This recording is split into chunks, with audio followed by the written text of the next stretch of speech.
ძველი და ერთი ძალი ღილაკი, ანუ თუ გადატენილია თოფი, აი ამას მიაწვევით, აი ამას ჩაძირავთ, აი გადავტენი.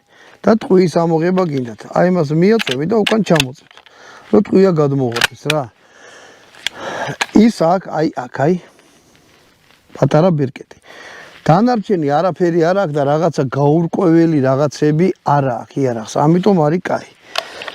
კომპაქტურია, ადვილად მოსამარჯველებელი და მსუბუქია. ამითი ნადირობა შეიძლება, იმიტომ რომ ციდან ვარსკვლავებს ვერ მოწყვიტავდა რაღაცა იქ წერვებს 200 მეტრაზე, მაგრამ მწყერზე სანადიროთ მოკლელულიანი და ადვილად რო შილდეს, არის ძალიან კარგი. ეხლა გეტყვით, ნახეთ რა ხდება. 3 ცალი ვაზნა მაქვს.